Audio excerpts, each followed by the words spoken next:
Si vous m'écoutez et que vous ne possédez pas une terre, vous faites partie des 5 vierges stupides parce que vous ne survivrez pas aux avant-tests de l'Antichrist. Je vais vous dire ce que la terre signifie. Est-ce qu'il y a quelqu'un qui m'écoute et qui est prêt à entendre ce que je veux dire? Les champs dans ce pays ne sont pas si chers que cela et précisément très loin des villes. Allez en acheter. Allez vous procurer cette terre. Maintenant qu'elle valent encore 1 million, 1 200 000, 2 millions, allez vous en procurer maintenant si vous le pouvez.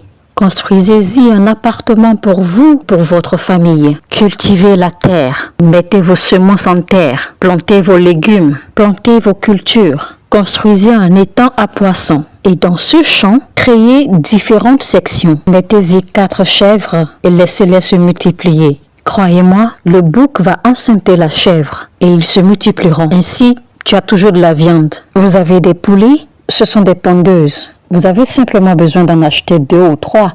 Ils ne sont pas trop chers. Et dans ce champ, cette terre est grande. Alors créez des poulaillers où vous allez mettre les poules, les pondeuses. Votre petit déjeuner est réglé. Les œufs, chaque matin, vous allez prendre 3 et nourrir vos enfants pendant que nous attendons que notre vêtement vienne. Ça ne prendra pas de temps. Parce que plus il se resserre contre nous, plus proche est le retour du Seigneur. Commencez à vivre une vie comme un fermier. Retournez à la vie d'un fermier pour l'autosuffisance pendant l'heure des ténèbres. Il est en train de venir. Commencez à vous appliquer à la vie d'un fermier maintenant. Commencez à vous y habituer maintenant. Parce que le moment viendra où la rareté de la nourriture va balayer toutes les nations du monde. Toute chose sera contrôlée et vous ne serez pas affectés. Pas parce que vous avez dit Amen à cette déclaration, mais parce que vous avez mis en pratique ce que je viens de dire. Commencez à vous entraîner à rester dans le champ. Développez votre famille autour de cet environnement. Une vierge stupide, c'est celui-là qui va se procurer sa nourriture sur les places de marché. Mais une vierge sage, c'est celui-là qui crée sa propre nourriture. Mais comprenez-vous, si tout ce que vous consommez, vous l'achetez, vous avez un gros problème. Et spécialement en tant que chrétien.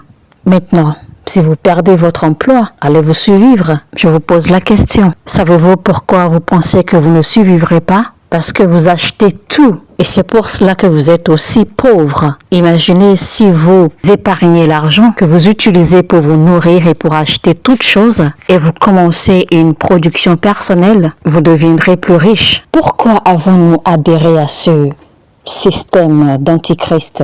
Certains d'entre vous, vous possédez même des terres chez vous, mais vous n'en faites rien avec. La conception que vous avez des terres, c'est de construire là-dessus ou de la revendre pour de l'argent. Alors beaucoup d'entre vous vont perdre la foi quand ils vont perdre leur emploi. Ils vont subir la faim parce qu'ils n'ont aucune connaissance de cultiver quelque chose. Ils ne savent pas comment créer de la nourriture pour eux-mêmes et survivre. Et cela va nous conduire à une grande chute parce qu'ils vont se compromettre et prendre la marque de la bête pour acheter et pour vendre. Maintenant, je vous demande, quand la Bible a dit que personne ne peut acheter ni vendre sans avoir la marque, c'est le seul pouvoir que la bête détient, le pouvoir de vendre et d'acheter. Alors, comment allez-vous surpasser cette séduction, ce contrôle? Je vous l'ai déjà dit. Vous savez, ils ont l'habitude de vous dire « Oh oui, la marque de la bête ». Tu ne peux vendre, tu ne peux acheter, tu dois prendre la marque. Le Saint-Esprit est en train de vous dire maintenant, ouvrez vos yeux. Vous n'avez pas besoin d'acheter quand vous pouvez produire. Pourquoi avez-vous besoin de vendre? Préservez-le, c'est pour votre autosuffisance. Et nous pensons que la marque de la bête, que la bête a le pouvoir pour toute chose et que la bête peut tout contrôler.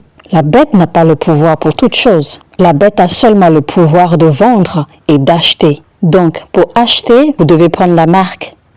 Pour vendre, vous devez prendre la marque. Mais nous n'avons pas besoin d'acheter. Nous n'avons pas besoin non plus de vendre. Nous avons nos terres. Nous pouvons faire quoi? Cultiver nos terres. Faire nos cultures. Nous nourrir nous-mêmes et on s'autosuffit. Nous pouvons coudre nos habits, nous n'avons qu'à couper nos arbres et faire nos propres meubles. Pourquoi ne pas commencer à éduquer vos enfants à la menuiserie, à apprendre comment convertir certaines choses en du matériel, des choses fondamentales que nous avons abandonnées pour le marché. Les sages vont écouter ce que je suis en train de dire et vont se mettre à travailler avec. Ils vont travailler avec. Mais les idiots vont m'écouter et se dire, attendons le moment venu quand on se rapproche. Quand on sera plus proche, on va s'y mettre. Alléluia. Je vous lance un défi maintenant. Commencez à acheter quoi, j'ai dit?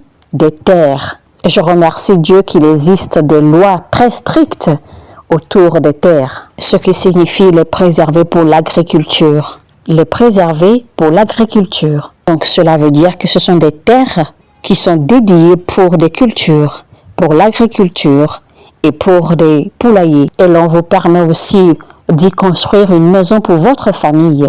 Retournez à la brousse dans le nom de Jésus. Retournez à la terre dans le nom de Jésus.